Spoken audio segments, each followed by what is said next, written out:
on n'a pas cette culture des alertes. Oui.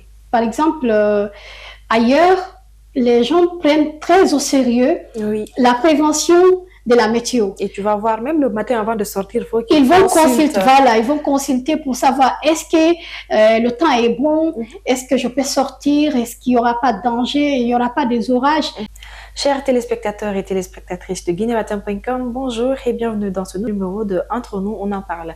Je suis accompagnée sur ce plateau de Mariam Barry. Mariam, bonjour. Bonjour Adiatou. Comment ça va? Ça va et toi? Bien, merci.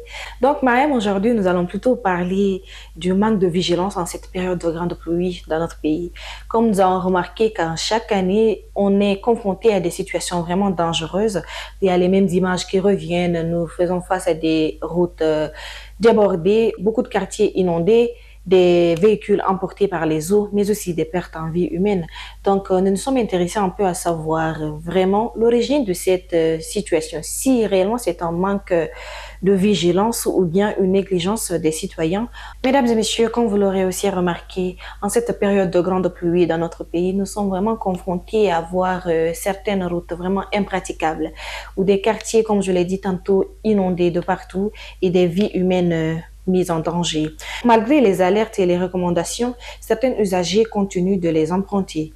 Alors, nous nous sommes vraiment intéressés à savoir, Mariam, pourquoi certains conducteurs prennent-ils le risque de traverser ces zones interdites?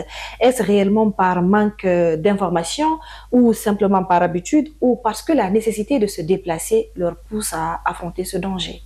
Tu as raison, Adiatou, il y a beaucoup de dangers liés vraiment à cette saison pluvieuse.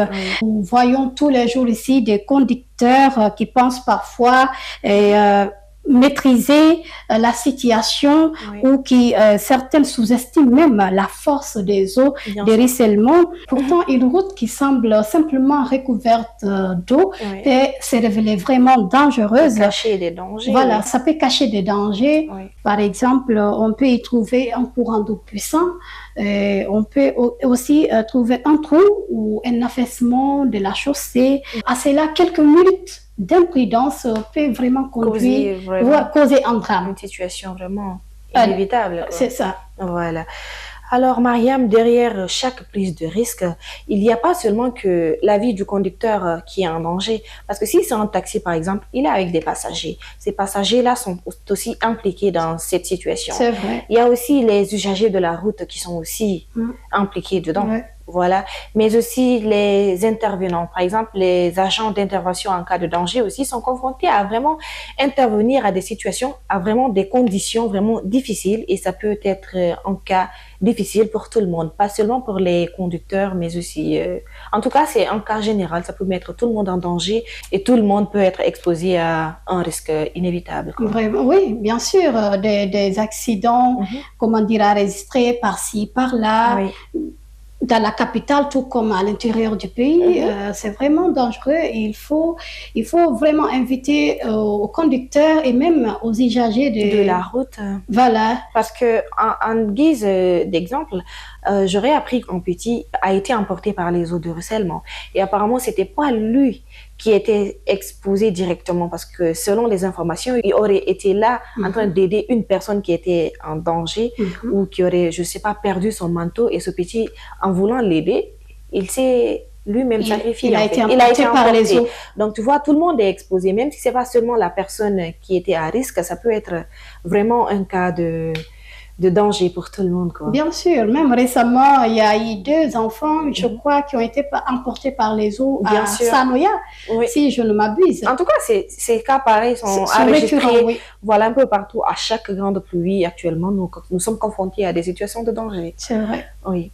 Des messages d'alerte sont souvent lancés en cette période de pluie. Il y a eu des cas vraiment récents où nous avons été confrontés à voir des cas d'alerte un peu partout sur les réseaux sociaux, mais n'empêche, en longueur de journée, nous entendons des drames. À ton avis, cela est dû à quoi? Tu sais, Hadiatou, moi je ne pense pas que les usagers ni même les conducteurs ne mesurent pas le danger. Ils sont conscients qu'il y a danger. Ils mesurent bien les conséquences qui peuvent suivre ensuite, mais on n'a pas cette culture des alertes.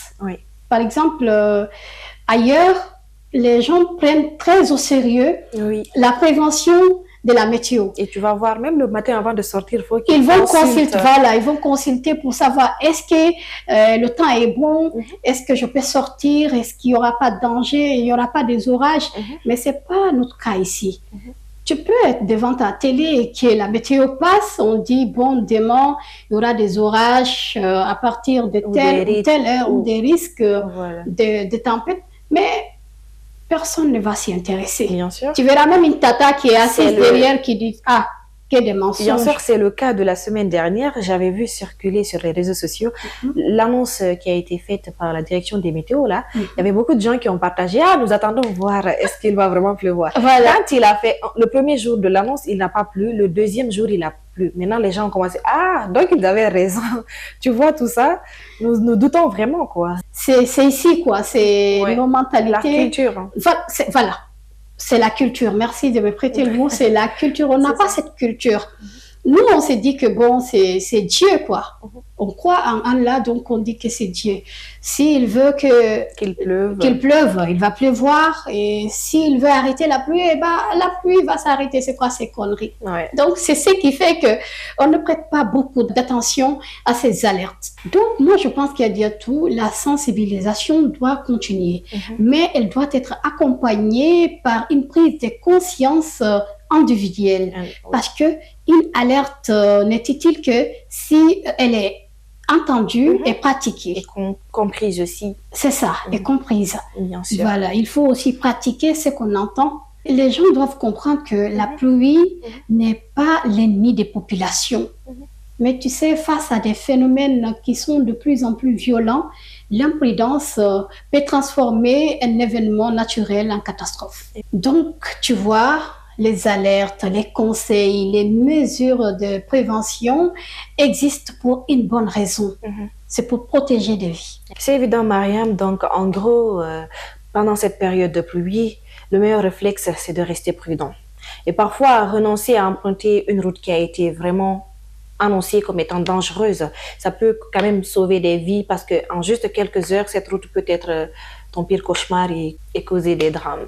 Donc, comme tu l'as dit, Adiatou, choisir de ne pas pratiquer une route imprudente ou même patienter quelques heures peut faire la différence entre rentrer chez soi sain et sauf ou mettre sa vie en danger. C'est ça. Merci, Mariam. Merci à toi. Et voilà, mesdames et messieurs, c'est la fin de ce numéro. Merci de l'avoir suivi. J'étais en compagnie de Mariam Barry. Mariam, merci d'être présente. Merci beaucoup, Adiatou. Voilà, merci à tous aussi. On se retrouvera très bientôt pour le prochain numéro.